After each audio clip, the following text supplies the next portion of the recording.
turn on this new invention. And they turn on the FM radio on December 1st, 1964 our time, okay? And they broadcast the first rock music over their new FM radio stations on 51 Pegasi. That would mean that on December 1st of this year, 2014, you might turn on your FM radio station to a frequency that previously had been static, and all of a sudden you would hear some pretty wild music coming over it. Because FM radio travels through space uninterrupted forever and ever and ever. It's a fascinating subject, but it would have taken 50 years for it to get here. That's one of our closest exoplanets. Since the discovery of that, we have found well over, when I put together this graphic, it was 3,000. The number is well over 6,000 now. That graphic was done in July of 2014 this year. Now, the interesting thing about this, I hope all of you can see the very bottom of this particular page. You've got 3,000 that are known. The sample area for those that are discovered, I'll show you how they were discovered, was very, very tiny in our own Milky Way galaxy. A little tiny sampling of sky. So small that the telescope didn't even have to move. Just some of the closest stars to our own sun. And of those, they found 3,000 exoplanets. Again, the number's up to 6,000 now, which leads astronomers, excuse me, and physicists to believe that in our galaxy alone, our Milky Way galaxy, which is nothing more than a big spiraling neighborhood of stars that we happen to live in, 400 million exoplanets, planets outside of our solar system, in our own Milky Way galaxy. 400 million. Now, in a minute, I'm going to tell you how we come up with 5%. We think that 5% of all the exoplanets that have been discovered could be, you know, the quotation marks, could be Earth-like. Now, Earth-like, you're going to find out, Earth-like is pretty tough, but it is a criteria, and I'm going to show you how we come up with 5%. But you take 5% of all the exoplanets in our own galaxy, you've got 20 million Earths in our own Milky Way, 20 million. Now, here's what I don't understand. You know, we get alarmed about so many things that I won't go into the terrifying details that we hear on the evening news. But you know, why in the world is 20 million new possible planets, Earths, that could support life and could actually have people, you know, somewhat, and when I say people, I mean a form of humans like us, except sophisticated and intelligent beings. Yeah, laughter. Why isn't this on Fox News? I mean, why are we not hearing that there are 20 million Earth-like planets in our Milky Way galaxy? You know, to me, it's astounding because this is revolutionary. If this had been 50 years ago, that's all people would be talking about. You hardly ever hear anybody say, hey, got a new planet discovered, it probably has life, you know, let's go out and have a beer. But you don't hear that at all. No one even talks about it. You may hear say, oh, so-and-so found a planet. It's about twice as big as the Earth and thought to, you know, be in a good life zone or something. And that's about it, a little blurb in the newspaper. So, 20 million Earths in our Milky Way. Well, let's expand that. The known universe, and the numbers change all the time. We probably have 1 trillion galaxies in our known universe. The number of stars in our Milky Way that I gave a minute ago is probably not 250 billion suns, it's more like 1 trillion. They're actually upping the number all the time because we know that our Milky Way is actually much larger than we ever expected it to be. But in the universe, the known universe, let's just assume the low end, 250 billion galaxies, each containing 250 billion suns, 5% of which might have a planet that could develop life, and you've got 5 quadrillion Earths in space. Where's Fox News? I mean, seriously, this is big stuff. Now, again, this is the science of it, and the 5% is the number you need to remember, because this is not just a number grabbed out of a hat. You're about to explore how we came up with 5%. Now, we keep talking about other Earths, and you have to wonder, what does it take to be an Earth? You know, what exactly is Earth? Earth, to me, is any planet that can go through all the development, all the changes necessary, and there are a lot of them. It essentially encompasses every science that you've ever been exposed to in your life. So many of us have taken mathematics of all type: geology, meteorology, physics, astronomy, biology, microbiology. All of these fields are encompassed in the study of planetology. And that 5% is how we get there. It is not a simple task to make an Earth, but even 5% of our sampling still leaves us with lots of numbers. Here's the playlist, a brief one, and I'll go through this quickly with you because we're going to talk about this. The first thing you have to do is create a universe. Okay, and this is the toughie. Religious-wise, this is the toughie right here. The second one is you have to have a solar system form around a sun in a galaxy in that universe. Then you have to place the Earth exactly right in that solar system in order for it to become more and more Earth-like. Then on that Earth, it has to have some sort of progression of geology. You have to have geology form the planet, which also forms the atmosphere. So you have to have the development of an atmosphere, air to breathe, but not only air to breathe, but air to make life, okay? Then once you get the first life, the introduction of biology on a planet, it doesn't just show up. We'll explore that. That biology has to evolve and begin to procreate, create enough of its own to survive, and eventually that surviving species has to be able to develop intelligence. And on Earth, that is where we are tonight. We have developed intelligence. Otherwise, we'd be foraging around in the woods right now because it's dark. Well, we're not. We're humans. We have intelligence. We have cognitive thought. This is the phrase that, and we're not getting into religion here. I wanted you to see this because this is so familiar to all of us.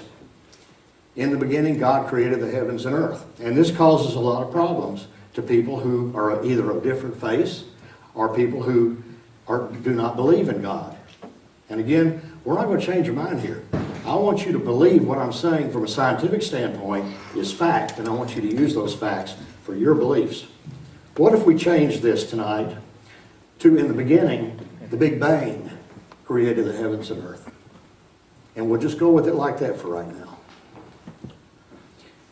We're going to create the universe. That's our first step on my playlist. Here's our big toughie. We've got to make a universe. Now, whether from a religious standpoint or a natural standpoint, we've got a real problem here. And it's something that I've struggled with all my life. I'll never know the answer to, because I'm not smart enough. I don't know that anyone will ever be smart enough to understand this. Let's stop and think about how this happened. You had essentially, and I want to tell you what, I always read my followers when I'm going to give a talk or something, and you go out on the internet and try to find out what people are saying about you because it's kind of fun. You know, oh, I heard him last year and he's full of hokum. You know, fortunately, and please don't go on there and post that this time. But I did go on there a couple of days ago and I looked at someone here in the audience, and I do appreciate this comment because I really agree with you. Said that, you know, why do we even bother? You know, to me, the universe is all energy, started with energy, and will always be energy. I agree. Totally agree. It's how you ascertain and accept and use that energy in your beliefs that's important. But here it is. We're going to create a universe. We have this energy, we'll call it a ball. It doesn't have to be a ball. It could be any kind of polygon, okay? But we think it was almost infinitesimally small. Little tiny thing, maybe less than a foot. And that little tiny foot contained all the energy and everything that we have in the working cosmos today. Every single thing. There was no matter, there was no stuff, you know, chairs, you, me, raccoons. Nothing was out there until that ball exploded. Okay, we got this ball, and we've got to explode it. Okay? I don't care if it happened through nature, or if we had God over here, and He wanted it to be done. And this really messes with your mind, and this is what I want you to do. I want it to mess you up. I really do. Because you need to think about this. Otherwise, you don't really understand why you're here tonight. That little ball created its own space to sit in. What I'm saying is that according to the theory and according to the mathematics of the universe, space itself did not even exist before the Big Bang happened. We had a certain amount of mass in this tiny little compact energy ball, which energy didn't exist either. And somehow the energy ball that didn't exist got put into space that wasn't there, And somehow energy was activated to propel the Big Bang. And then space was created to fill all the stuff that was being created. It expanded and inflated, as we call it, to accept the growing universe. Where did the space come from? How did the primordial atom get put there? No matter what you believe, that is a really tough problem. Because theoretically, not just theoretically, but we're actually beginning to measure microwave cosmic background radiation now that makes us understand and know that indeed nothing really did exist before the Big Bang. So where did all the stuff come from to create the Big Bang in the first place? During the first second, the first tenth of a second in creation, nothing happened. It was still void. We did not have space. We did not have matter. We did not have energy. And then very shortly after, we ended up within 1/10 of a second with everything in the known universe. Less than 1/10 of a second. The stuff is still coming out. We don't know what direction the primordial atom is. In other words, if we look in any direction in the sky, everything seems to be expanding away from us. So we're lost as to where the original primordial atom may have been. We don't know. But everything was created in that 1/10 of a second. A very simple graphic. You got the Big Bang, big pile of energy. Inflation begins. Energy is created. It's outflowing. Stars are created first because they begin to coalesce out of this energy. We'll go into the details. Then galaxies form, and then we end up with worlds like our own. In the Cliff Note version, here's simply how it happened. 15 billion years ago, we had creation. 10 billion years ago, we had stars made. Those are the things like our sun. Our own sun came about 5 billion years ago. The Earth started with the leftover stuff from the sun's creation 4.5 billion years ago. And then we finally started getting oceans and getting ourselves ready for life about 1 billion years after that. Now, we live in celestial neighborhoods, as I mentioned. These are the galaxies. Galaxies are like floating islands. They spin like a whirlpool. Here you pull the drain on your bathtub and you see the whirlpool going down. And that essentially is the motion of a galaxy. The galaxies have to be there for there to be planets that can support life.